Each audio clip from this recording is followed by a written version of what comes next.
बिस्मिल्लाहिर्रहमानिर्रहीम। अल्हम्दुलिल्लाहि रब्बिल आलमीन वस्सलातु वस्सलाम अलल मबऊसी रहमतल लिल आलमीन नबीना मुहम्मद सल्लल्लाहु अलैहि वसल्लम व अला मन तबिअहुम बिइहसानी इला यौमिद्दीन। तमाम तारीफें अल्लाह के लिए जो तमाम जहानों का रब है, और अस्सलात वस्सलाम उन पर जो तमाम जहानों के लिए रहमत बनाकर भेजे गए, हमारे नबी मोहम्मद सल्लल्लाहु अलैहि वसल्लम, और उन पर जिन्होंने नेकी के साथ उनकी पैरवी की जज़ा और सजा के दिन के लिए। अस्सलाम वालेकुम व रहमतुल्लाहि व बरकातुहू। अल्हम्दुलिल्लाह, मकसद हयात का पहला दर्स आज से शुरू है। हमें अल्लाह सुब्हानहू व तआला ने इस दुनिया में एक खास मकसद के लिए भेजा है, और ये मकसद है अल्लाह सुब्हानहू व तआला की इबादत। इस इबादत को करने के लिए हमें कुरान और हदीस का इल्म होना, किस तरह की जाती है, उसकी शरायत क्या है, उसके अहकाम क्या है, इसका सीखना और सिखाना दोनों बहुत ही जरूरी है। अल्हम्दुलिल्लाह, अल्लाह ने हमें तौफीक दी, हम सब बहनों को, कि अल्लाह ने हमें इस काम को सीखने के लिए जोड़ के रखा है। अल्लाह हमें आगे भी इसकी तौफीक दे।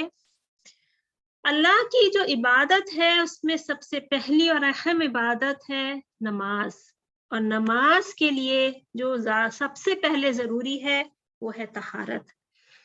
तो तहारत के मसाइल से इंशाअल्लाह हम शुरू करेंगे, क्योंकि तहारत के बगैर नमाज नहीं होती है। अल्लाह ने हमें अपनी इबादत के लिए पैदा किया। अल्लाह सुब्हानहू व तआला सूरह ज़ारियात में फरमाते हैं, वमा खलक़तुल जिन्न वल इंसा इल्ला लियअबुदून। मैंने जिन्नात और इंसानों को महज इसलिए पैदा किया है कि वो सिर्फ मेरी इबादत करें। तो अल्लाह सुब्हानहू व तआला के इस आयत पे हम ईमान लाते हैं, और हम अपनी जिंदगी का मकसद अल्लाह की इबादत बनाते हैं। जो भी काम अल्लाह की रजा के लिए किए जाएं वो इबादत है। एक तो नमाज है, रोजा है, हज है, ज़कात है, ये सब काम है। इंसान शहादा ईमान लाने के बाद इनको करता है। उसके अलावा अपनी जिंदगी के जितने भी काम हम अल्लाह की रजा के लिए करें और अपने रसूल सल्लल्लाहु अलैहि वसल्लम की सुन्नत पे चल के करें, तो वह इबादत में शामिल हो जाते हैं।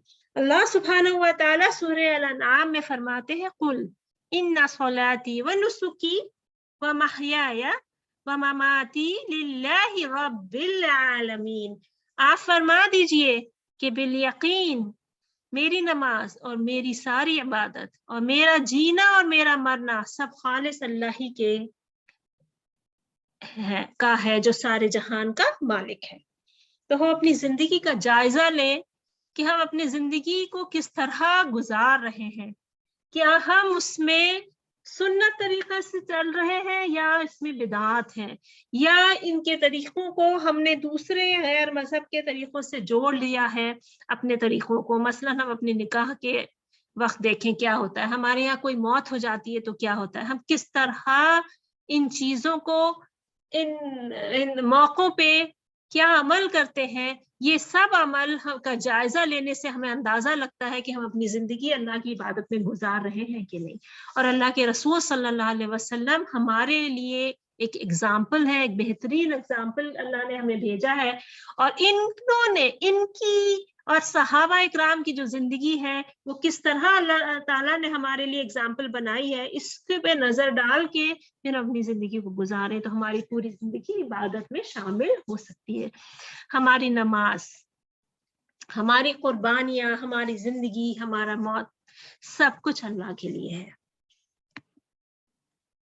और ये जो इबादत है ये इल्म पर मबनी है।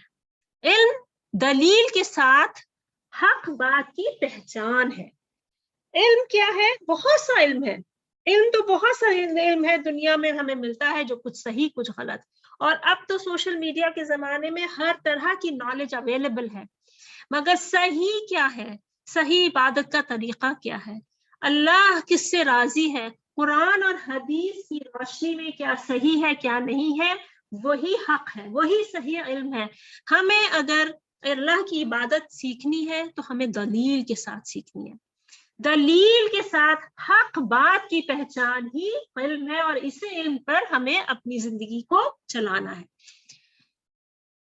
ورنہ بہت سا علم، بے وجہ علم ہمیں سیکھنے کو ملتا ہے، جس سے ہمارا وقت بھی ضائع ہوتا ہے اور ہمارے اعمال بھی ضائع ہو جاتے ہیں۔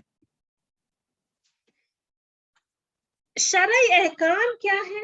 شرعی فیصلے جو قرآن اور حدیث سے پتہ چلتے ہیں، یہی ہمارے لیے بہت ضروری ہے۔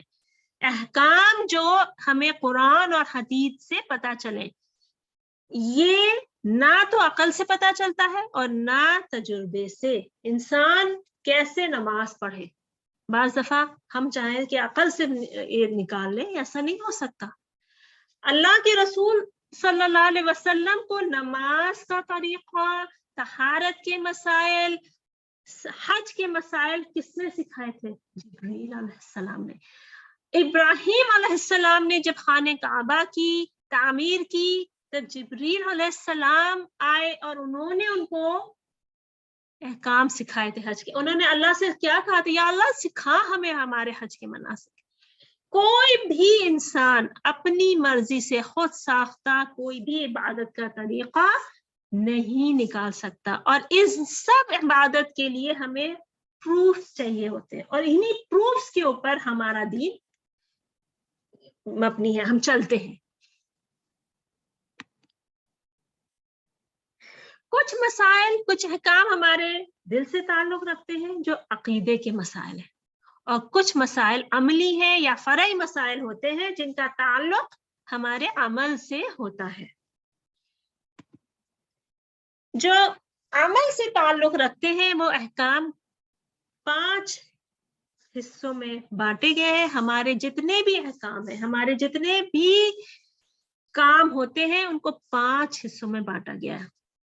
اس کے متعلق شریعت نے کوئی نہ کوئی فیصلہ کیا ہوا ہے۔ ہم دن بھر جو بھی کام کرتے ہیں، ان کے متعلق جو فیصلہ کیا ہے وہ 5 حصوں میں بٹا ہوا ہے۔ پہلا ہے، اگر کوئی ہم کام کرتے ہیں یا تو وہ واجب ہوگا، یا مستحب یا مسنون ہوگا، یعنی سنت میں شامل ہوگا، یا تو وہ کام جو ہم کر رہے ہیں وہ مباح ہوگا، یا مکروہ یا حرام ہوگا۔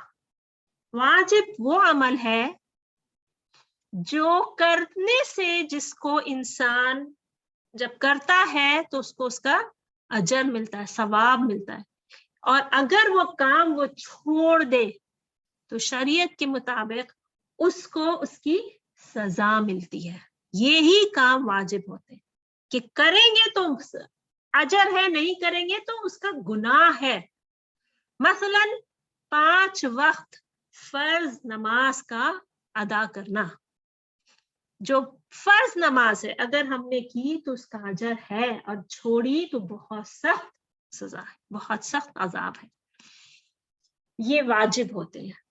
پھر سنت، مستحب یا مسنون کام، ایسے کام جس کو کرنے سے ہمیں اللہ کے یہاں اللہ تعالیٰ نے جس کو کرنے کا حکم دیا، لیکن اگر کریں گے تو اجر ہے، اگر چھوڑ دیں گے کسی وجہ سے، کسی مجبوری، کسی وجہ سے انسان نے وہ کام نہیں کیا تو اس کا کوئی گناہ بھی نہیں ہے۔ یہ عبادت میں بھی ہوتے ہیں اور یہ معاملات بھی ہو سکتے ہیں۔ عبادت میں 5 وقت کی فرض نماز کے علاوہ جو نماز میں سنتیں ہیں، مثلا عمرہ ہے حج کے علاوہ، پہلا حج کے علاوہ۔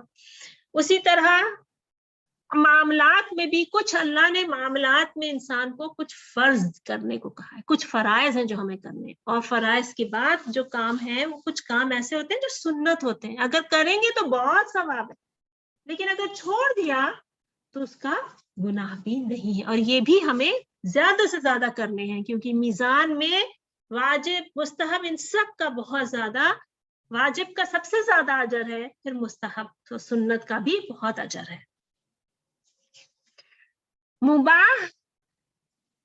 मुबाह काम वो काम है जो इंसान के अपने फैसले होते हैं, अपने हिसाब से करता है, अगर करेगा तो ठीक है और नहीं करेगा तो भी ठीक है। मसलन हम लिबास पहनते हैं, लिबास से अपने अपने आप को ढांकना तो जरूरी है, लेकिन कौन से रंग का लिबास पहना इंसान, तो ये हमारी चॉइस होती है।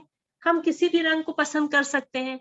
हम अपने घर में किस तरह सजावट करते हैं, हम खाना किस तरह का पसंद करते हैं, हम किसी के यहाँ जाना चाह रहे हैं तो हम किस चीज से जा रहे हैं, टैक्सी से जाना चाहते हैं या साइकिल से जाना चाहता है इंसान, ये सब मुबाह काम होते हैं, ये उसके फैसले होते हैं जो उस पॉइंट पे उसको अपने जरूरत के मुताबिक इंसान करता है। फिर एक है मकरूह, चौथा जो है मकरूह काम वो होते हैं जिनको अगर ये सुन्नत का ऑपोजिट होता है। सुन्नत क्या था कि अगर करेंगे तो अजर है, छोड़ेंगे तो कोई गुनाह नहीं है। मकरूह अगर करेंगे तो कोई गुनाह नहीं है, लेकिन अगर छोड़ देंगे तो अजर है, सवाब है। मसलन पानी बैठ के पीना सुन्नत है और खड़े होके पिएंगे तो कोई गुनाह नहीं है।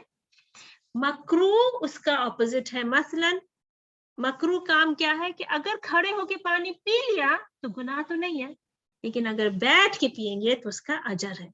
तो मकरूह जो होता है वो सुन्नत का ऑपोजिट है, और हराम वाजिब का ऑपोजिट है। नमाज पढ़ने का बहुत ज्यादा अजर है और छोड़ना हराम है। जो काम अल्लाह ने जिसके लिए सजा का वादा किया, जो अल्लाह ने हमें कुरान और हदीस से रोका है जिन कामों को करने से, वो काम हमें नहीं करने। अगर हमने उन कामों को करने वो काम किए तो उसका बहुत ज्यादा गुनाह है, और अगर छोड़े तो बहुत ज्यादा अजर। मसलन एक इंसान ने नियत करी कि मैं अपनी जिंदगी में कभी शराब नहीं पीऊंगा। एक मुसलमान यही नियत करता है ना कि मैं कभी इंटॉक्सिकेंट्स नहीं लूंगा, तो उसको पूरी जिंदगी इंटॉक्सिकेंट्स ना लेने का अजर मिलता रहता है ना। और जिसने ले लिया उसको बहुत सख्त सजा भी होती है। तो हराम से करने का गुनाह है और रुकने का अजर है। तो हमारी जिंदगी में हम अपना जायजा लें कि दिन भर में हम जितने भी काम करते हैं वो इन्हीं 5 कैटेगरीज में आते हैं, और अजर के मुताबिक अपने मीजान को भारी करने के लिए हम वाजिबात पूरे करें, मुस्तहब काम जितनी इस्तिताअत हो ज्यादा से ज्यादा करें, मकरूह से बचें और हराम को बिल्कुल ना करें। इसी तरह नमाज और जो इबादत है उसके अंदर भी जो अमल हम करते हैं वो भी इन कैटेगरीज में आते हैं।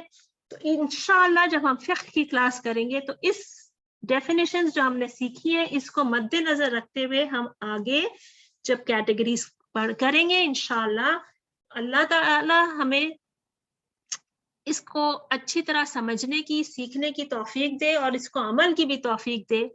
अपने सब कामों को हम बेहतरीन तरीके से अदा करें, अल्लाह की रजा के साथ अदा करें और रसूल सल्लल्लाहु अलैहि वसल्लम की सुन्नत पे चलें। इसी नियत से हम सीखें और सिखाएं। इंशाअल्लाह आज हम यहीं पे ख़त्म करते हैं। अगले में दर्स में हम नियत के अहकाम करेंगे इंशाअल्लाह। सुब्हानक अल्लाहुम्मा व बिहम्दिका नशहदु अन ला इलाहा इल्ला अंता नस्तगफिरुका व नतूबु इलैक। अस्सलामु अलैकुम व रहमतुल्लाहि व बरकातुहू।